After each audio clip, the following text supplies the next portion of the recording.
오늘 하나님의 마음에 맞는 사람이라는 제목으로 말씀 증거하겠습니다. 어떤 사람이 성경 보는 것을 싫어해서 가끔 성경을 펼쳤을 때 제일 먼저 눈에 들어오는 것을 하나님의 음성으로 여기기로 했다고 합니다. 그래서 어느 날에는 이 성경을 탁 펼쳤더니 이런 구절이 보였습니다. 유다는 물러가서 스스로 목매어 죽은지라. 그래서 이 사람이 이것을 자기에게 주신 하나님의 말씀으로 도저히 인정이 안 되어서 다른 곳을 다시 펼쳤더니 가서 너도 이와 같이 하라. 불안해지기 시작했습니다. 그래서 마지막으로 한 번만 더 성경을 펼치기로 했습니다. 그랬더니 내 하는 일을 속히 하라. 많은 분들이 하나님의 뜻을 알고 싶어 합니다. 그런데 하나님의 뜻을 어떻게 알 수 있을까요? 환상이나 꿈으로 말씀하시기도 하고 때로는 음성을 들려주시기도 하지만 늘 그렇지만은 않습니다. 그렇다면 우리가 어떻게 하나님의 뜻을 알 수 있을까요? 어떻게 알 수 있을까요? 말씀으로 알 수 있습니다. 할렐루야. 그런데 이것은 아까 우스갯소리처럼 우리가 어떻게 할지를 기도한 다음 말씀을 쫙 폈더니 그 상황에 맞는 말씀이 딱 나와가지고 그걸 통해서 점지를 받는다 이런 것이 아니고 보통 여러분 어떤 분이 이렇게 로또 당첨 맞듯이 성경을 봅니까? 평소에 성경을 안 보시는 분이 무슨 일이 생기면 이렇게 로또 찾듯이 이제 성경을 보시죠. 그냥 익숙하게 성경을 보시고 사랑하시는 분은 굳이 그렇게 로또 당첨되듯이 보지 않아도 하나님께서 늘 그분에게 말씀하십니다. 우리가 하나님의 뜻이라는 것을 어떻게 알 수 있을까요?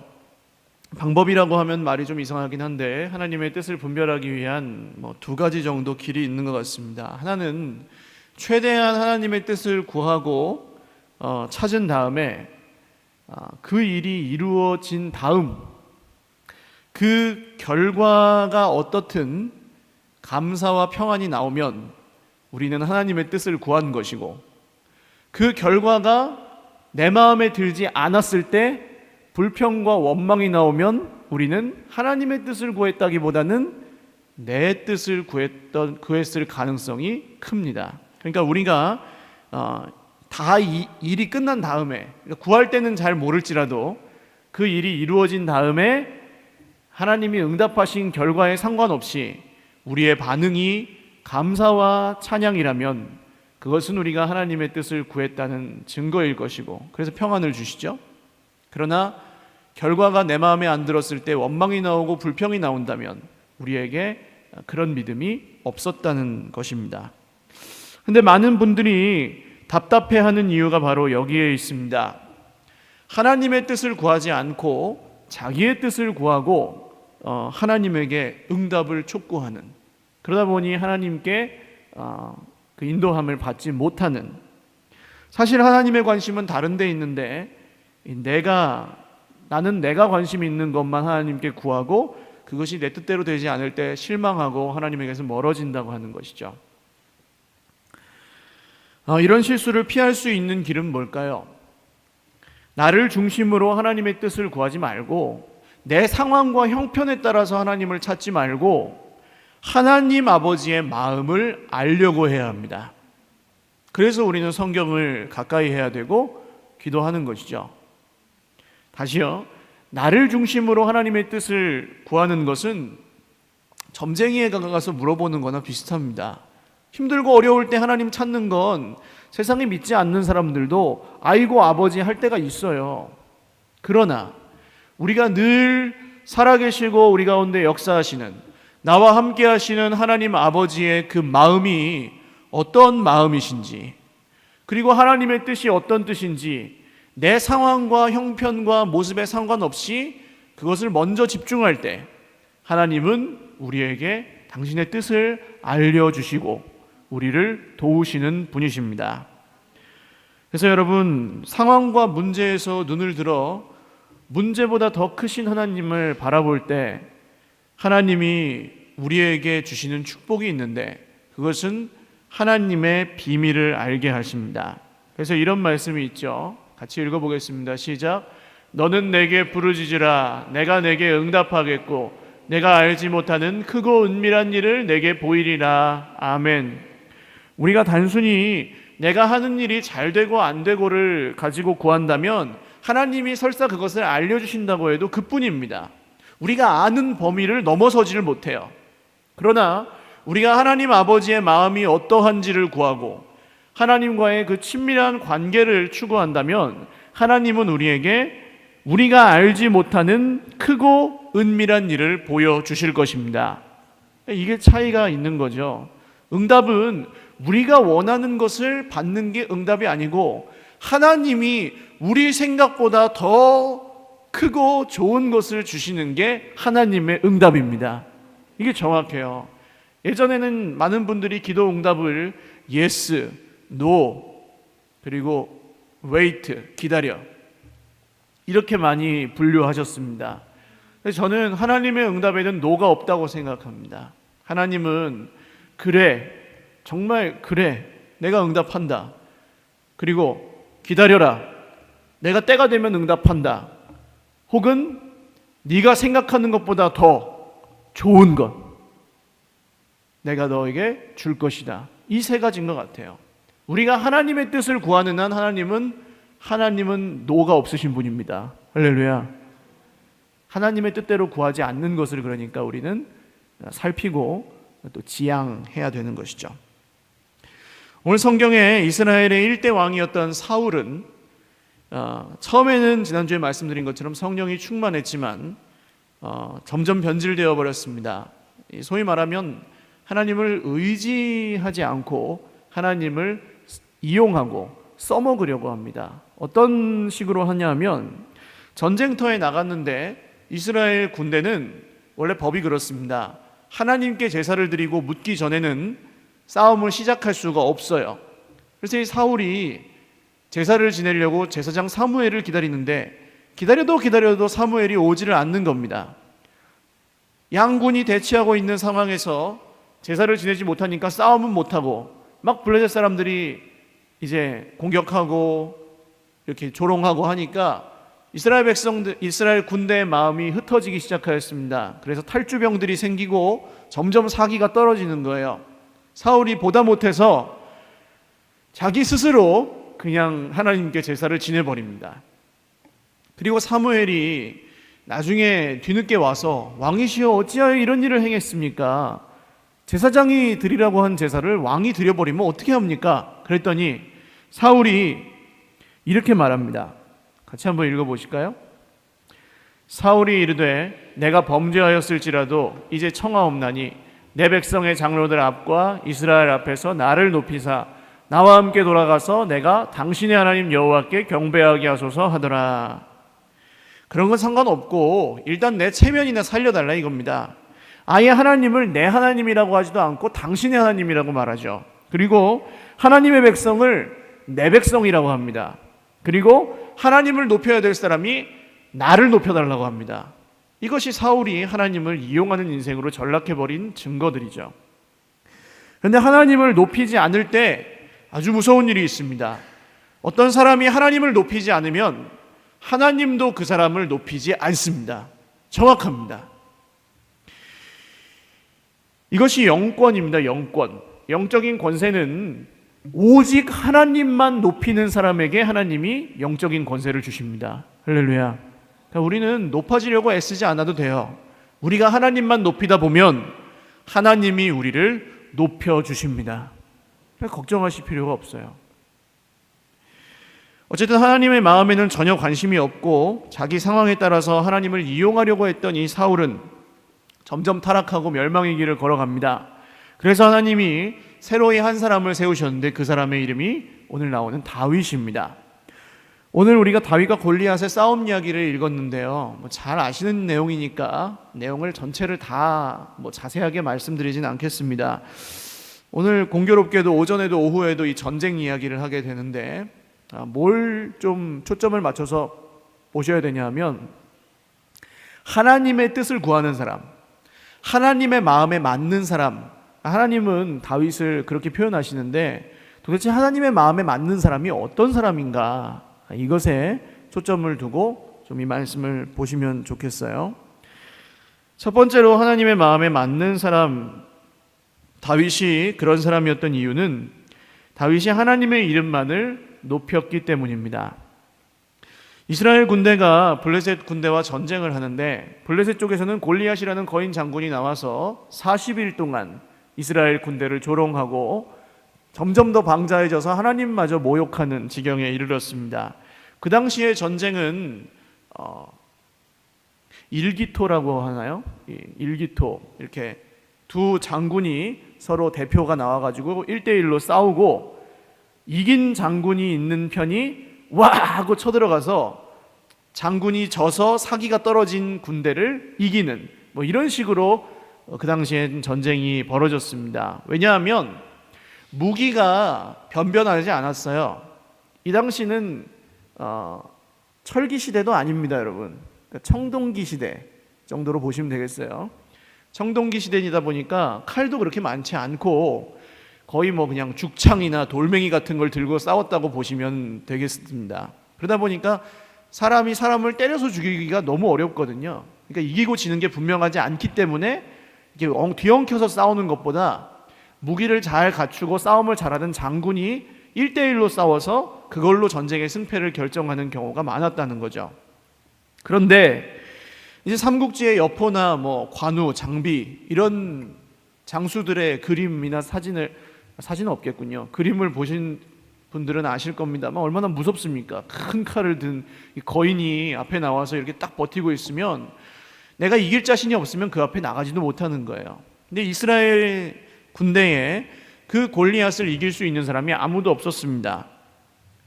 그런데 그 중에 이제 형들이 그 군대에 있어서 면회를 갔던 다윗, 동생 다윗이 골리앗과 싸우겠다고 촥 나섭니다.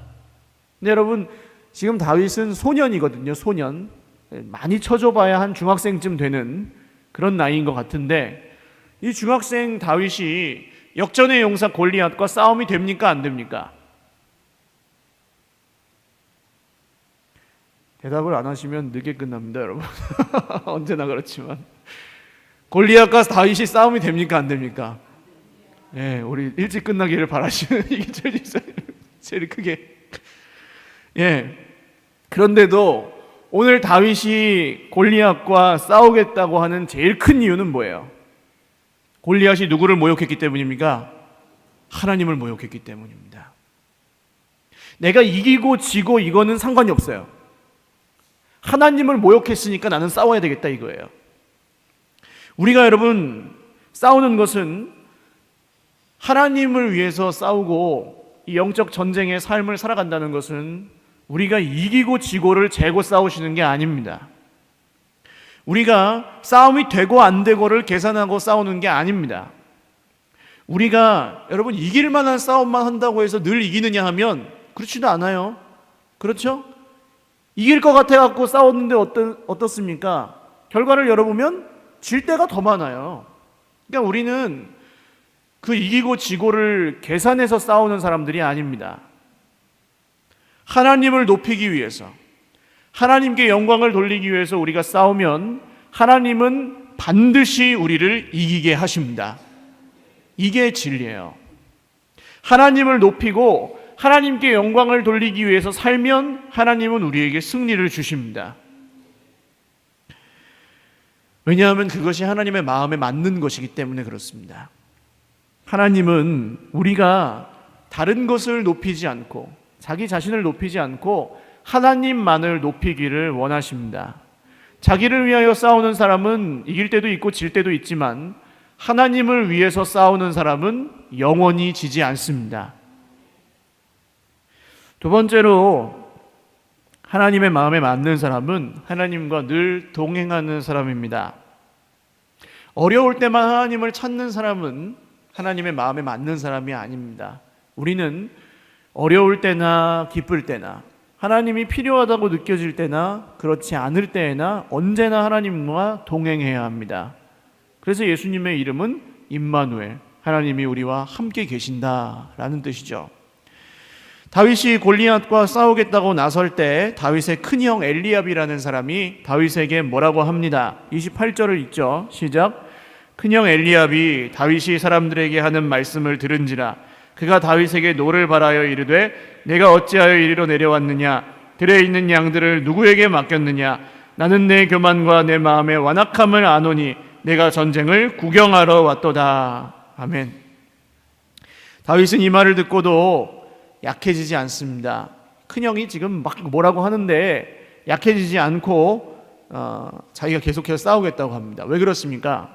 하나님이 나와 함께 하시는 것을 믿기 때문이에요. 사람이 뭐라고 하는 게 상관이 없는 거예요. 그런 사람에게는. 골리앗과 싸우겠다는 이 소년을 사울왕이 부릅니다. 만약에 여러분 대통령이 우리를 부른다면 어떠시겠어요? 대통령을 뭐 좋아하든 좋아하지 않든 긴장이 되겠죠. 더군다나 우리가 이 중학생 정도밖에 안 되는 나이라면 더 그렇지 않겠습니까? 그런데 이 다윗이 사울왕 앞에서 아주 자신 있게 이렇게 얘기합니다. 32절 시작. 다윗이 사울에게 말하되 그로 말미암아 사람이 낙담하지 말 것이라 주의 종이 가서 저 블레셋 사람과 싸우리이다 하니. 아멘. 걱정하지 마세요. 내가 가서 쳐부술 테니까. 이런 거예요. 왕의 앞에 가서 중학생이. 그 자리에 있었던 모든 사람들이 다윗의 말을 허풍으로 들었습니다. 그 증거가 뭐냐 하면 사울이 이 다윗의 이름을 물어보질 않아요. 그냥 얘가 나가서 해봤자 우리 군대 대표가 아니야. 얘는 군인도 아니고 대표도 아니니까 얘가 나가서 해도 지는 게 아니야. 이렇게 생각했던 것 같아요. 그래서 별 대수롭지 않게 그냥 어린애가 와서 그러니까 야 그럼 내 갑옷이라도 한번 입어봐라. 내 칼이라도 한번 들고 가봐라 하고 이렇게 사울이 준 겁니다. 그래서 반쯤 장난삼아서 이 다윗을 내보냈는데 사울이 또 걱정스럽게 얘기하죠. 너는 소년이고 저 골리앗은 거인인데 어떻게 이기려고 그러느냐. 그랬더니 다윗이 말합니다. 저는 양을 돌보면서 사자와 곰도 때려 죽인 적이 있습니다. 하나님이 나에게 그런 힘을 주셔서 사자와 곰의 입에서도 나를 건지셨는데 저런 거인이 뭐 아무리 세다 할지라도 하나님이 나와 함께 하시면 난 이길 수 있습니다. 그렇게 얘기를 하거든요.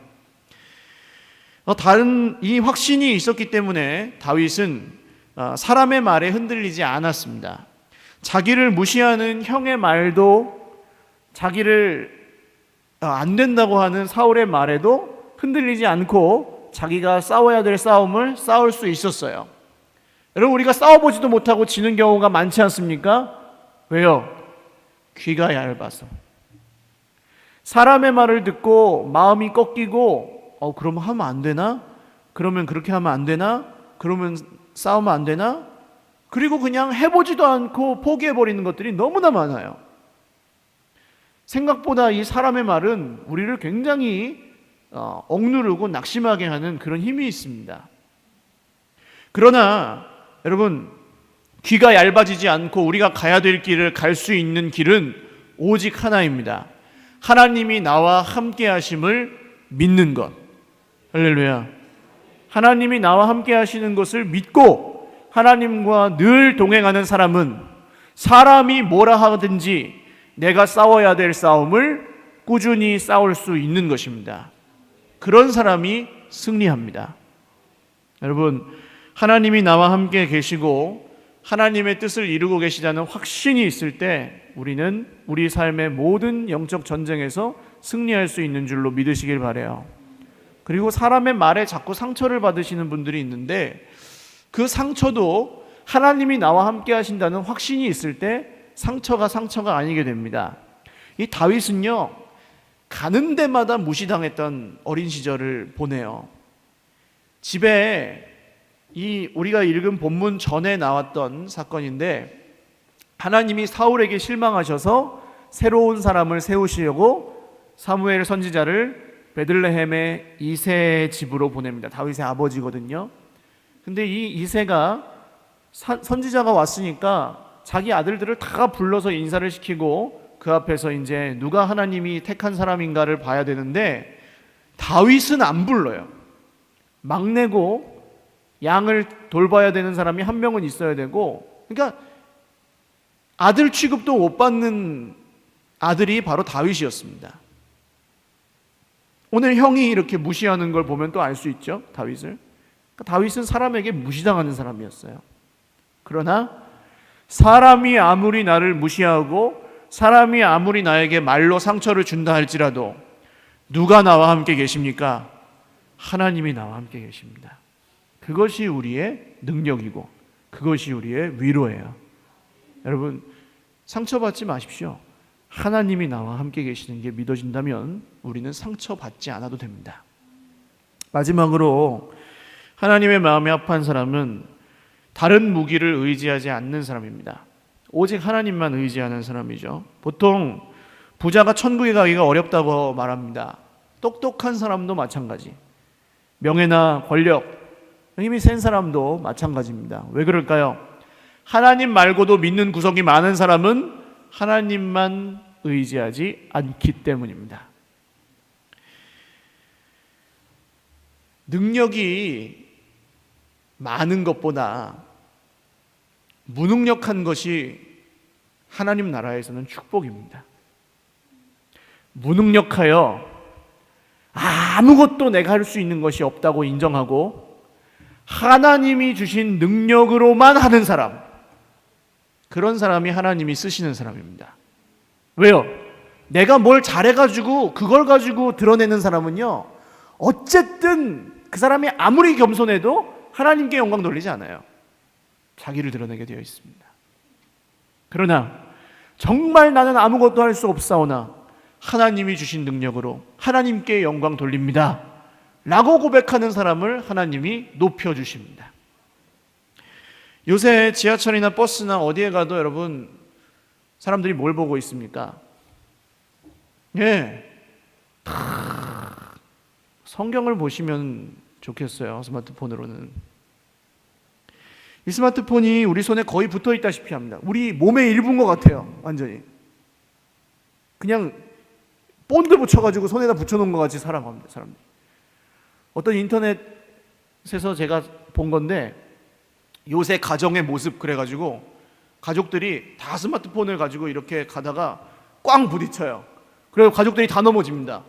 그냥 누워가지고 이렇게 보고 있어요. 다, 갓난아기부터 어른까지. 인터넷이든 게임이든 그냥 뭔가 늘 여기다 띄워놔야지 마음이 편한, 마치 그것이 켜져 있지 않으면 큰일이 날 것 같이 우리가 살아가고 있습니다. 그걸 든 채로 잠이 들기도 하죠. 들고 자다가 딱 맞아가 하고. 그런데 이것은 굉장히 심각한 문제를 가져옵니다. 여러분, 저도 이 스마트폰을 많이 보는 편인데 자제하려고 애를 쓰고 있어요. 특별히 잠잘 때, 그리고 시간이 날 때 이걸 여러분 손에서 놓으십시오. 그냥. 왜냐하면 사람은 손에 익숙한 것을 무기로 삼게 되어 있습니다. 자기 손에 익숙한 걸 먼저 찾게 되어 있어요. 그러니까 스마트폰을 늘 들고 있는 사람은 하나님이 필요한 순간에도 스마트폰을 찾게 되어 있습니다. 그래요, 여러분.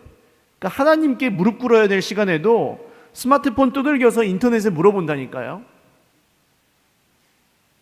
제가 또 이 얘기를 해야 되겠군요.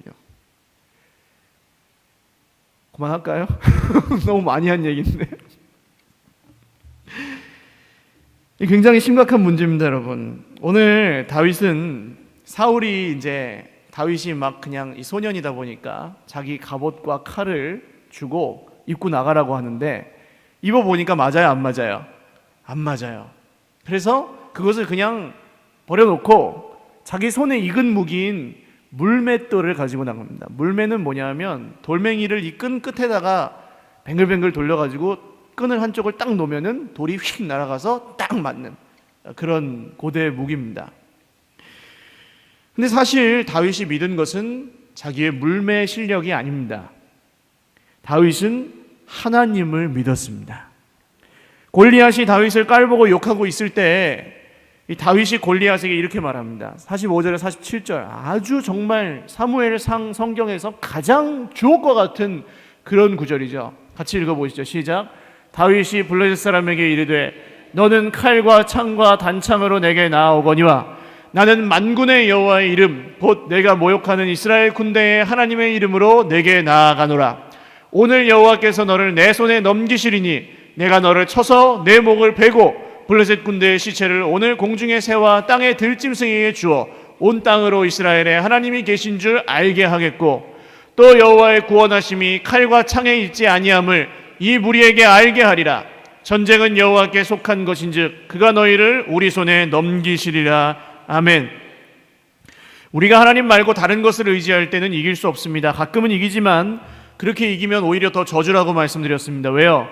하나님 없이 이기면, 다른 것을 의지해서 이기면 그 다음번 싸울 때에도 하나님 말고 다른 것을 의지해서 싸우게 되어 있고 계속해서 그렇게 살게 되어 있습니다. 결국 세상 사람들은 하나님 없이 그렇게 혼자서 애쓰고 싸우다가 멸망하게 됩니다. 하나님 없이 돈으로 이기다가 망하고, 하나님 없이 자기 힘으로 이기려고 하다가 망하고, 하나님을 필요로 하지 않다가 슬피 울며 이를 갈 날이 속히 옵니다. 그러나 우리가 하나님을 의지해서 이길 때 하나님은 우리에게 두 가지를 알게 해주시는데, 오늘 말씀에 나온 그대로 하나님이 살아계심을 알게 하십니다. 할렐루야. 하나님을 의지해서 싸우는 사람에게 승리 말고도 더 큰 축복을 주시는 것이 바로 이거예요. 하나님을 의지해서 싸우는데 승리하면 그 사람은 하나님이 살아계신 걸 믿습니다. 근데 하나님을 의지해 싸우지 않으면 이걸 몰라요. 아주 정말 단순한 원리지만 하나님을 믿는 건 다른 게 아닙니다. 하나님을 의지해서 싸웠는데, 하나님께 기도했는데 하나님이 응답하셨더라. 이걸 경험한 사람이 이걸 믿는 겁니다. 두 번째로, 모든 전쟁이 하나님께 속했음을 알게 해주십니다. 이걸 아는 사람이 자기 힘으로 살지 않는 거예요. 이걸 못 깨달으니까 자기 스스로 아둥바둥 거리다가 피곤하고 쓰러지고 지치고 실패하고 낭망하고 낙심하고 절망하고, 그리고 나서 원망은 누구를 합니까? 하나님을 원망하는. 여러분, 우리 인생의 모든 싸움은 하나님께 속한 것입니다. 할렐루야. 내가 싸우려고 하고 계시다면, 그리고 내가 싸워서 피곤해하고 계시다면 그 싸움을 하나님께 맡기시기를 주님의 이름으로 축원을 드립니다. 너는 칼과 창과 단창으로 내게 오지만 나는 만군의 여호와 하나님의 이름으로 내게 간다. 이 고백이 뭐예요? 우리의 기도입니다. 기도.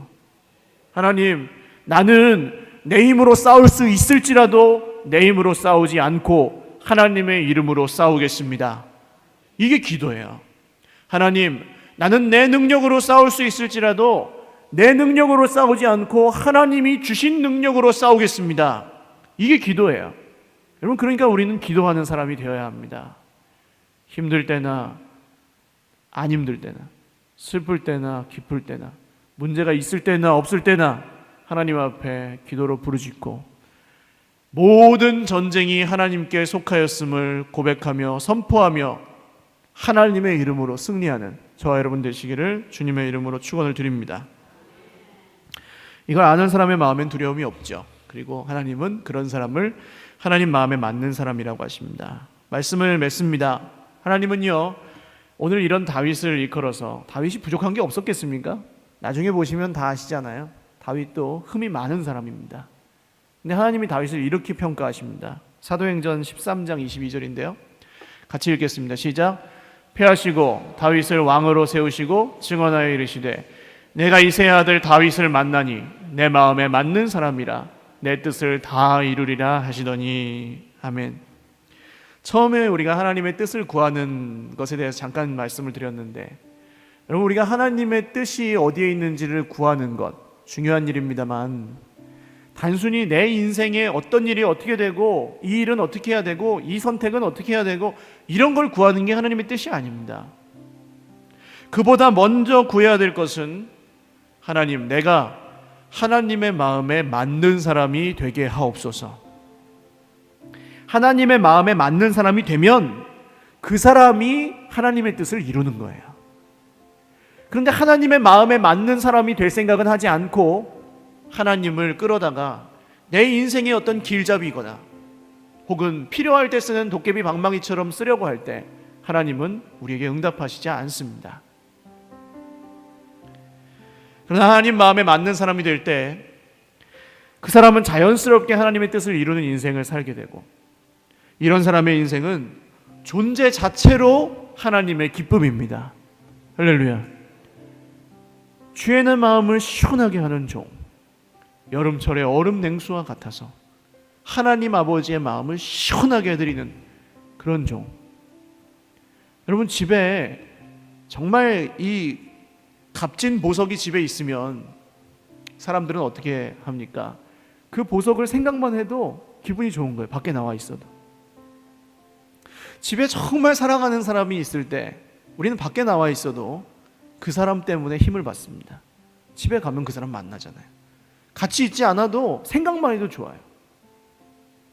하나님이 보이지 않으시는 것 같지만 우리가 하나님의 마음에 맞는 사람이 될 때 하나님이 우리의 존재 자체를 기뻐하시고, 스바냐 말씀처럼 너의 하나님 여호와가 너의 가운데 계시니 그는 구원을 베푸실 전능자시라.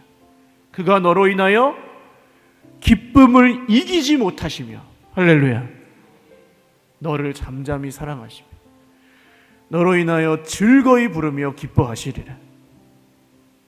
얼마나 놀랍습니까? 천지를 지으신 하나님이 이 우주로 따지면은 먼지만도 못한 우리를 기뻐하여서 그 기쁨을 이기지 못하신다니. 여러분, 이렇게 존재 자체로 하나님을 기쁘시게 해드리는 하나님의 마음에 맞는 사람이 되시기를 주님의 이름으로 축원을 드립니다. 다윗은요, 그 인생뿐만이 아니라, 이게 마지막 축복이에요. 그 인생뿐만이 아니라 그 족보 전체를 하나님께 쓰임을 받습니다. 그 다음 구절 한번 읽어보시죠. 시작. 하나님이 약속하신 대로 이 사람의 후손에서 이스라엘을 위하여 구주를 세우셨으니 곧 예수라. 아멘. 사랑하는 여러분, 오늘 저와 여러분이 하나님의 마음에 맞는 사람이 될 때 하나님이 우리의 족보를 쓰시는 은혜가 있으시기를 주님의 이름으로 축원합니다. 이게 무슨 뜻입니까? 족보를 쓰신다는 게 자자손손, 할렐루야. 우리가 그렇게 원에 맞지 않는 내 자녀가 복받고 내 자녀가 하나님 뜻대로 사는 그 복이 내가 하나님의 마음에 맞는 사람이 될 때 하나님이 우리에게 주시는 축복이에요. 족보를 쓰시는. 우리가 손에 익은 무기가 무엇입니까, 여러분? 스마트폰이 우리의 손에 익은 무기라면 우리는 급할 때 하나님 찾지 않고 스마트폰을 찾을 것입니다. 그리고 그렇게 사는 우리의 모습을 본 우리 자녀들은 똑같이 스마트폰을 하나님보다 더 의지하며 살겠죠. 그러나 여러분, 지금 내 손에 익은 무기를 버리고 하나님을 택하시기 바랍니다. 결단하셔야 됩니다. 버리시고 끊으시고 내 손에 익은 무기를 완전히 내려놓고 하나님이 나의 무기요, 하나님이 나의 의지요, 하나님이 나의 소망이요, 하나님만이 나의 능력임을 믿으시고 기도하며 나아가시기를 주님의 이름으로 축원을 드립니다. 그래서 하나님 아버지의 마음을 알고 하나님의 그 마음에 맞는 저와 여러분 되시기를 주님의 이름으로 축복합니다. 같이 찬양하고 기도하겠습니다. 하나님 아버지의 마음이라는 찬양인데요, 하나님, 우리가 어떤 행동을 하고 안 하고보다 먼저 하나님 아버지의 마음을 알고 그 마음에 합한, 그 마음에 맞는 사람이 되게 하여 주옵소서. 기도하는 마음으로 찬양하겠습니다.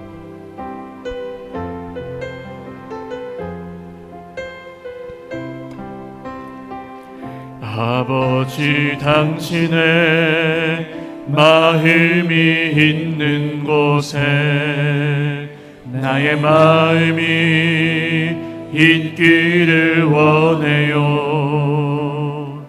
아버지, 당신의 눈물이 고인 곳에 나의 눈물이 고이길 원해요.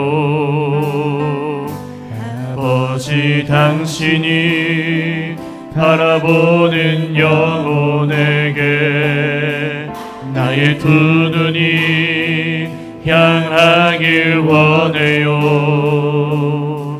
아버지, 당신이 울고 있는 어두운 땅에 나의 두 발이 향하길 원해요. 나의 마음이 아버지의 마음 알아 내 모든 뜻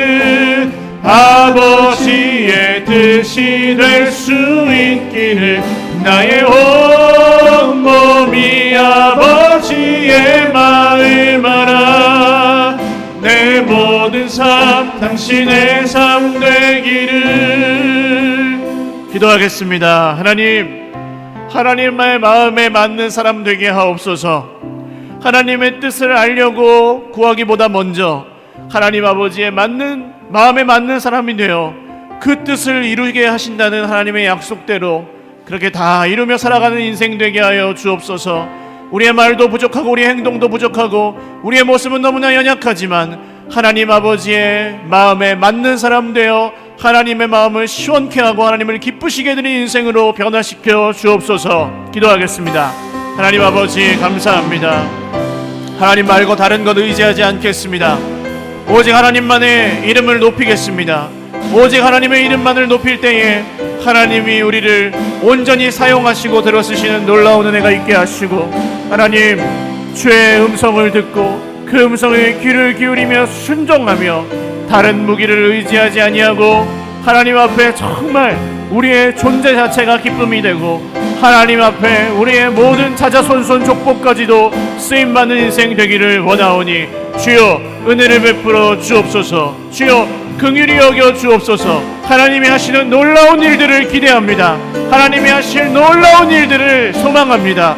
주여 우리의 삶 가운데 지금 막힌 담이 허물어지고 닫힌 문이 열리는 예수 그리스도의 이름에 능력과 권세가 일어나게 하여 주시고 아버지여 그 기적을 보고 하나님이 살아계신 것과 모든 전쟁이 하나님께 속하였음을 믿고 아버지여 내 힘으로 싸우던 것을 내려놓고 내 손에 익은 무기를 내려놓고 하나님 앞에 나아가 주님의 마음에 맞는 사람 되어 하나님의 뜻을 이루는 하나님 아버지의 마음을 아는 하나님의 백성 하나님의 자녀로 우리가 거듭나게 하여 주옵소서.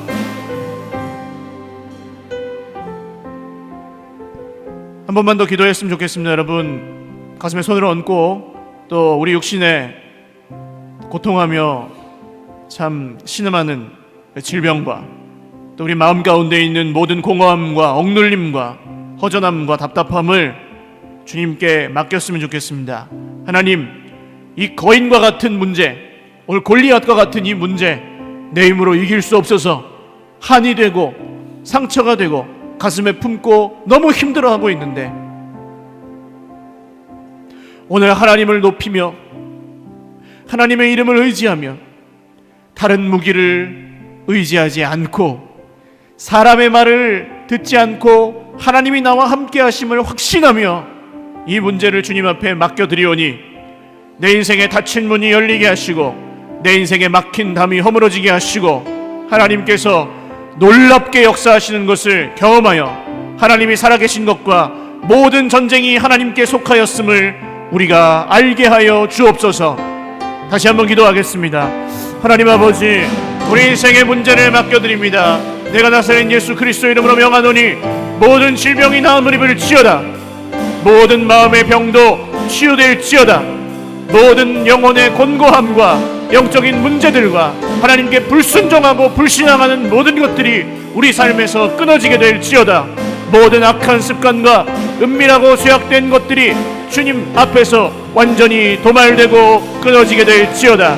관계의 문제들이 해결되고 회복될지어다. 물질의 문제가 막혔던 것들이 풀리게 될지어다. 오늘 예수님의 이름의 능력으로 선포합니다. 주님 내가 이길 수 없는 건 내 힘으로 계속해서 붙들고 싸우지 않게 하시고 하나님이 싸우시고 이기시는 것 하나님이 싸우시고 이기시는 것 우리가 하나님이 살아계신 것과 모든 전쟁이 하나님께 속하여 있는 것을 믿고 기도하는 인생 하나님의 마음에 맞는 인생 될 수 있도록 주여 우리를 변화시켜 주옵소서. 우리의 마음을 겸손케 하사 하나님께 맡기고 더 이상 내 힘으로 싸우지 아니하고 주님께 맡길 때 하나님이 어떻게 하시는지를 보게 하여 주옵소서. 살아계신 하나님 아버지 감사합니다.